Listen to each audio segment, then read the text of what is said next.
नमस्कार, मैं हूं केतन बारिया और आप देख रहे हैं हम तो पूछेंगे।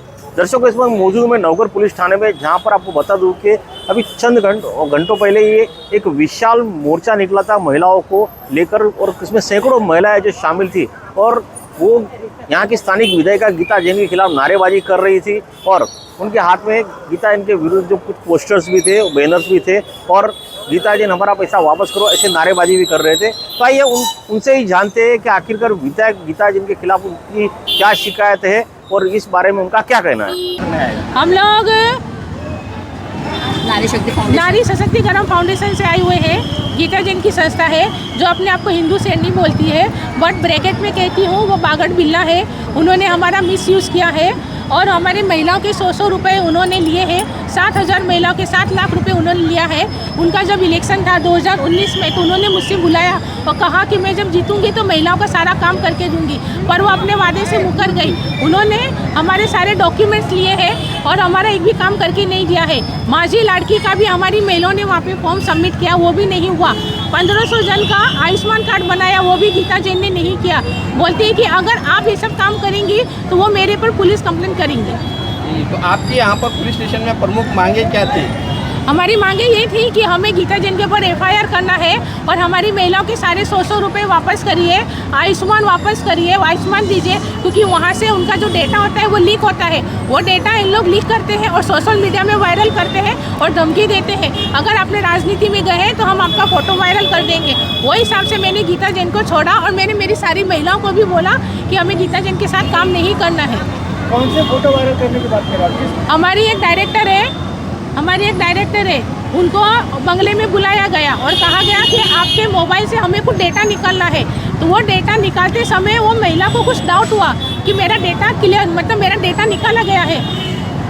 बाद में उनसे कहा गया अगर आप राजनीति नहीं छोड़ेंगे तो आपका ये फ़ोटो क्रॉप करके सोशल मीडिया में वायरल कर देंगे। इस तरह से उनके बंगले में ये काम हुआ था। और यहाँ तक कि मुझे पता है कि उनका रेप भी किया गया था, उस महिला का रेप भी हुआ था, जो कि उनका जो नौकर है उन्होंने उनका रेप भी किया था। वो हिसाब से मैं गीता जैन को छोड़ रही हूँ। जब लोकसभा का इलेक्शन था, मैंने कहा मैडम इतनी सारी महिला है मेरी, आपने इलेक्शन में काम क्यों नहीं दिया? गीता जैन का कोई जवाब नहीं था। फिर मैं गई उसके बाद मिलने के लिए, तो मुझे बोलती छोड़ो ये सब, मैं जो राशन देती हूँ, जो इनका काम करती हूँ, उसके ऊपर से वो मुझे कहती मैं पुलिस कंप्लेंट करूँगी। वो हिसाब से हम उन्हें छोड़ रहे और हमें गीता जैन से डर है, क्योंकि वो हमारा कभी भी डेटा लीक कर सकती है और वही हमें हमारा सारा डेटा गीता जैन के ऑफिस से चाहिए। मैडम, ये आज आपने जो निवेदन दिया है, उस निवेदन पर अगर पुलिस ठोस कार्रवाई नहीं करती है तो गीता जैन के खिलाफ में आपका अगला कदम क्या होगा?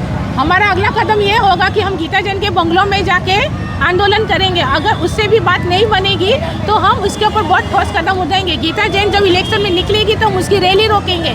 हमारे सारे डॉक्यूमेंट्स, मेरी महिलाओं के 100 रुपये आप रिटर्न करिए।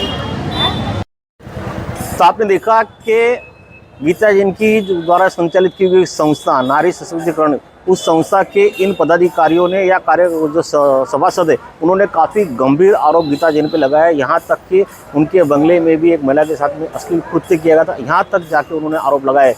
मगर आरोप प्रत्यारोप तो होते रहते हैं। हम इस पूरे आरोप के बारे में आमदार गीता जैन से भी संपर्क करेंगे और उनसे पूछने जानने की कोशिश करेंगे कि इन पर जो आरोप इनकी संस्था के लोगों द्वारा लगाए गए हैं उस पर उनका क्या कहना है। तो ये चलते गीता जैन की ओर रुख करते हैं और उनसे भी जानते हैं कि इस पूरे आरोप के बारे में उनका क्या कहना है। देखिए, इलेक्शन के समय ऐसे षड्यंत्र होते रहते हैं। ये भी एक षड्यंत्र है। इसके पीछे कौन है अब वो बहुत जल्द उसका भी पता पड़ जाएगा। लेकिन एक बात मैं आपको बड़े विश्वास के साथ कहती हूँ कि ये जिसका भी षड्यंत्र है, जो औरतों की हकीकत है, यानी कि वो पेड़ है कि क्या है, वो हकीकत अगर आपको जाननी है तो आप अभी जाइए, केबिन रोड पे जाइए, आपको हकीकत सब बाहर आ जाएगी। और उसके बाद भी अगर आपके मन में कोई और सवाल है तो उसका जवाब मैं ज़रूर दूंगी। क्या लगता है जो आए हैं वो आपके संस्था के कोई भी सदस्य नहीं है? मैंने वही कहा, आपको चैलेंज के साथ कहती हूँ कि वहां जाइए, एक एक औरत से पूछिए क्या है उनका रसीद नंबर, कुछ तो सदस्य फीस कुछ तो होगा उनके पास, तो वो हकीकत बाहर निकालिए। तो आपने देखा कि गीता जैन ने हम पत्रकारों के सामने भी एक चुनौती रख दी कि अगर वो इस पूरी घटना की अगर सत्यता जाननी हो तो केबिन रोड पर चले जाइए। और इस घटना की और इस आंदोलन की पूरी सत्यता जानने के लिए मैं यहाँ मौजूद हूँ केबिन रोड पे, रावल नगर के करीब में ही। और मैं आपको ले चलता हूँ कि रावल नगर में किस तरीके का वो आंदोलनकारी जो महिलाएं थी उनका किस तरह का जमावड़ा हुआ है। यहाँ पर पुलिस प्रशासन भी खड़ा है और यहाँ मौजूद महिलाओं का और जो इस आंदोलन को लीड कर रही थी उस महिला के हाथों में कुछ चिट्ठियां हैं। आइए उनसे ही रूबरू होते हैं कि आखिरकार वो महिलाओं को किस बात की चिट्ठियां दे रही है और क्या कारण है महिलाओं का यहाँ जमावड़े का। काफी भीड़ है यहाँ पे और अभी ये लोग जो आज रैली में अपने साथ में थे उनके हाथ में एक कूपन दे रखा गया है और उनको पैसे लेने के लिए परसों में किस बात के पैसे है? ये पैसे नहीं है, ये हम लोग उनको नाश्ता और पानी इस बात की गर्दी लगी नहीं वो आपके साथ तो उनके हाथ में कूपन दिया गया, कूपन किस बात का है? वो अटेंडेंस का किस बात का अटेंडेंस? मतलब महिला आज कितनी रैली में आई थी उनका अटेंडेंस किस बात की? कौन अटेंडेंस लेता ही है? हाँ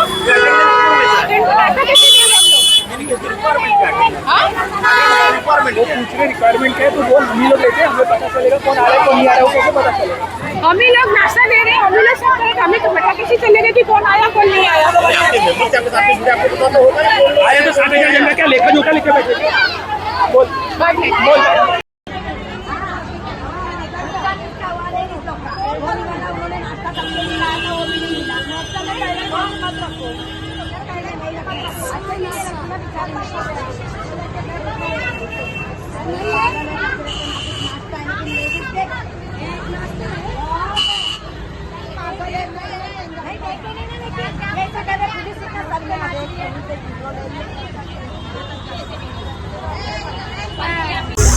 आप सब लोग फाउंडेशन से जुड़े हैं, इस फाउंडेशन से सब लोग जुड़े हैं।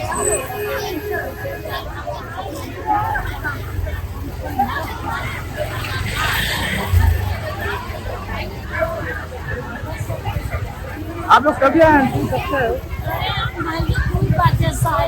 अच्छा बैठे खातिर कोनो व्यवस्था नहीं है।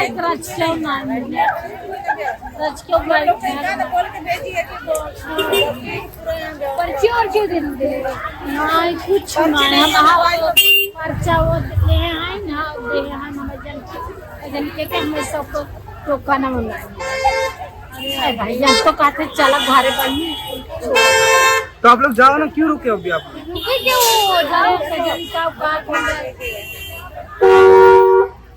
पैसा वैसा भी देने वाले थे क्या?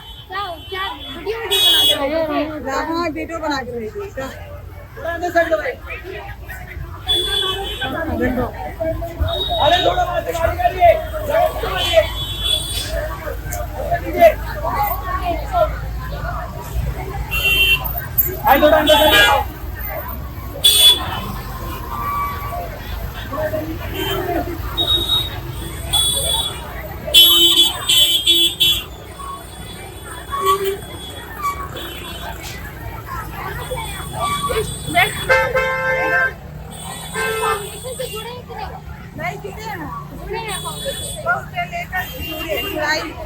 अच्छा, इन्होंने भी 100 रुपये लिया जुड़ने के लिए।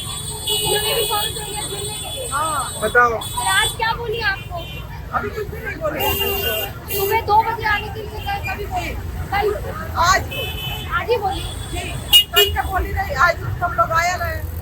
ऐसी बोली अभी तो टाइम देखो ना, 6 बज गया, 2 बजे से आए हुए थे। अभी मेरा इतना बड़ा बच्चा है, अरे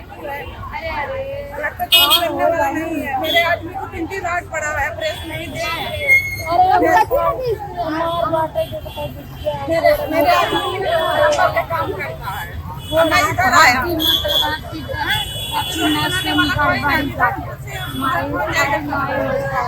मेरे आदमी 3 रात पड़ा। तो निकलो ना आप लोग, क्यों रुके हो आप? तो जिस तरह नारी शक्ति के ये जो संस्था है इस संस्था के कार्यालय के बाद जिस तरह इस महिलाओं का जमाव रहा है और जिस तरीके से आंदोलन के लीड करने वाली महिला ने जो कैमरे के सामने जवाब दिया है वो कहीं ना कहीं गुमराह करने वाला है। और जिस तरह यहाँ पर महिलाओं को चिट्ठियाँ बांटी जा रही है ये वाकई पूरे आंदोलन को शक के घेरे में खड़ा करता है।